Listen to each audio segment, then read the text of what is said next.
Hey guys, welcome to the Brown Family Garage. My name is John Brown, and on today's episode, we're going to cut apart some headlights. So it's about 15 degrees outside, and my garage heater is having a hard time keeping up with the cold, so I decided to take my project inside. The first thing I did was buy a set of lenses. I looked into buying housings or lenses, and the housings are costing over $800 each. These lenses cost $130 for the pair. The first thing you have to do on these housings is remove the LED strip from the lens. The way you do that is you actually take a heat gun and you heat up all around the LED strip and cut the LED strip out of the lens assembly. It's always important to try to use gloves when working with a razor blade and a heat gun. In this case, we're going to be taking the heat gun, heating up the butyl rubber, and then using a razor blade to actually cut into it.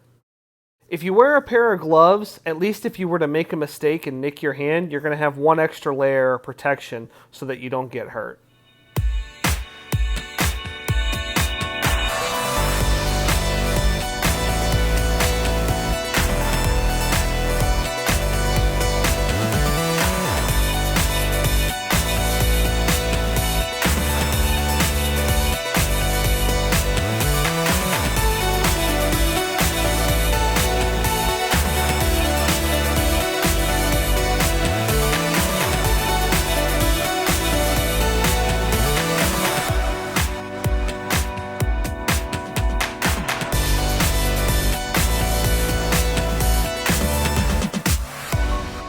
Getting these out of the housing actually took about 50 minutes.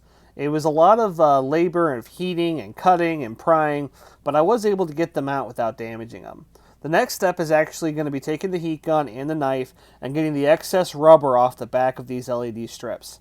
It's important that you have all the rubber and it's completely clean, because when you reseal these back into the new housings, the sealant is actually going to be directly on the back of these LED strips, and they have to be clean so that you don't have any leaks in your house.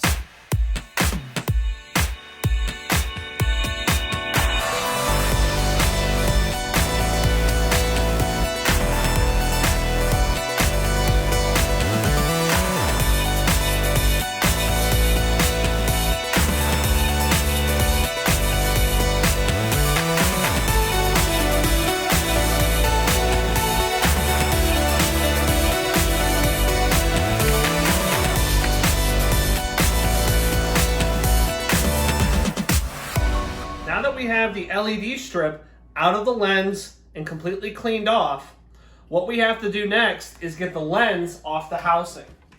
So the first thing you have to do to get this lens off is to take the clips off. There's a clip on top that goes right here and one on the bottom. I've already gotten the bottom one out. On this side, there's going to be some screws. These are actually Torx screws that need to come out of the housing and the lens. Now we're going to take a heat gun and get this thing apart.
Just like that, it came apart.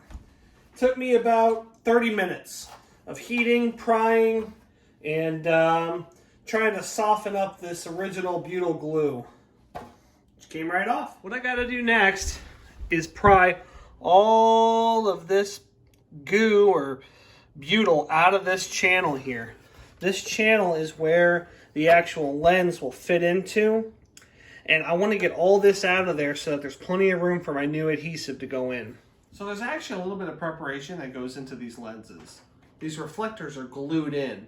So what I need to do is get the reflectors off the old lenses and glued into the new ones.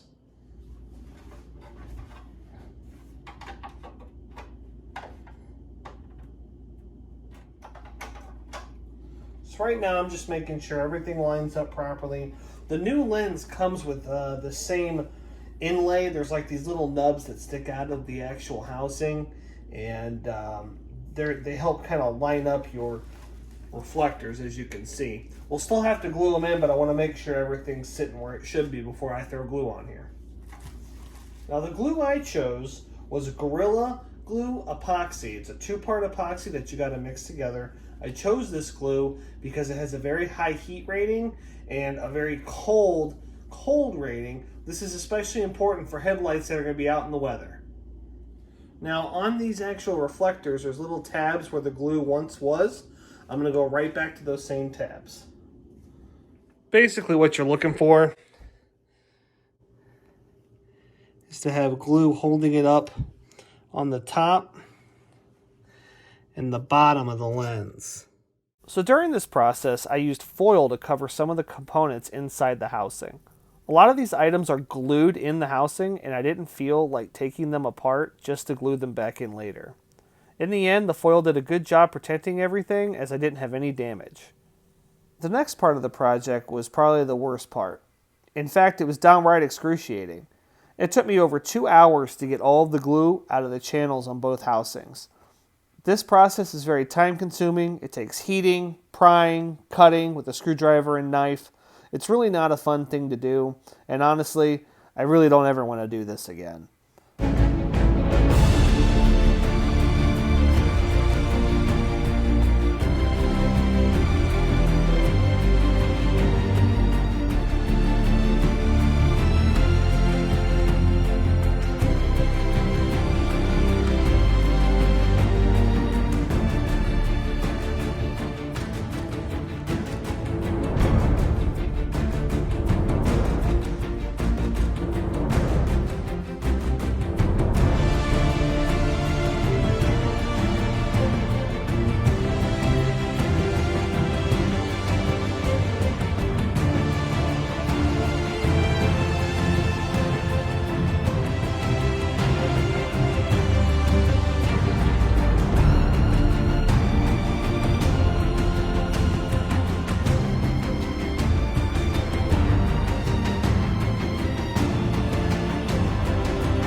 At this point, it was pretty late at night, and I was ready to call it a day.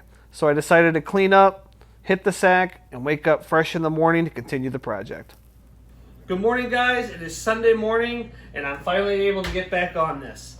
The two-part epoxy is completely dry, and we're ready to get the lenses glued onto the housing.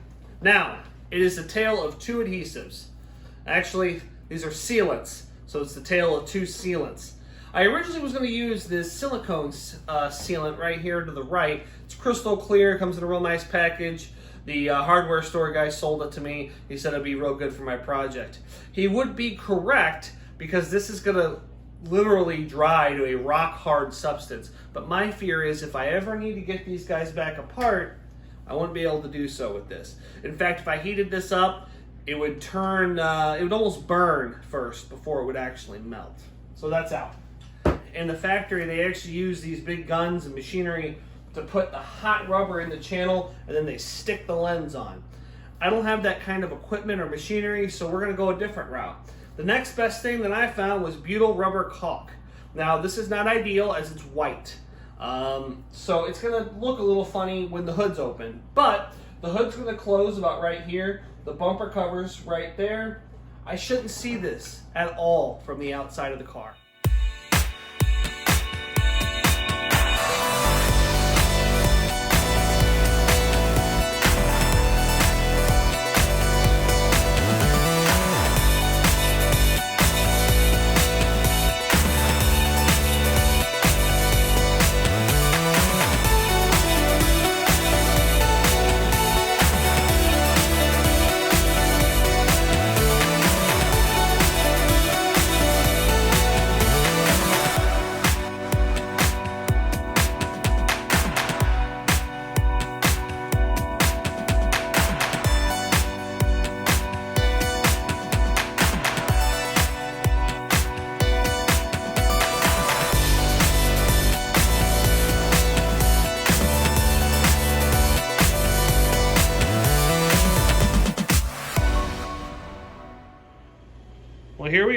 It's all done and sealed up. You can see I got a bead of caulking all the way around. It is white, so it's not ideal, but you won't be able to see it from the outside of the car. It is the correct substance or product that you're supposed to use, which is a butyl rubber. It is the dirtiest caulking I've ever had to mess with. It was very, very stringy. So I was not a huge fan of that, but we do have these guys back together. The last step of the project involves gluing the LED strip back into the lens assembly. You can see that there's actually a little opening here for them to slide into. Basically what you do is you just walk on up, slide these guys in, and you apply a bead of sealant on the back side so they stay in. Once you're done, you plug them in and you're set to go. The glue that I bought takes 7 to 21 days to dry. These things are going to stay inside in a climate-controlled environment, so I'm really hoping around the 7 days should be plenty. Once they are dry, we'll take them out to the garage and we'll get them put in the car. Now that they're done, I will say the labor, the time, the money, all of that was totally worth it. They turned out great. In fact, you can read the BMW writing and logos around the xenon projectors. I will say it was a lot of labor. In fact, it took me over 8 hours to get this done. So if you're going to do this yourself, make sure you have the time to devote and the days to have it apart. I had to do little bits throughout the week just because you had to wait on things to dry, chemicals, epoxies, things like that. You can see the difference just by looking at the old lenses compared to this, and I can't wait to see them in the car. They turned out great. Thanks for watching.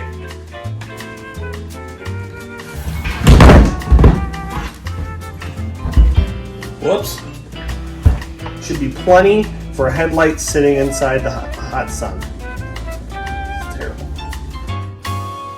Now that I've gotten the LED out,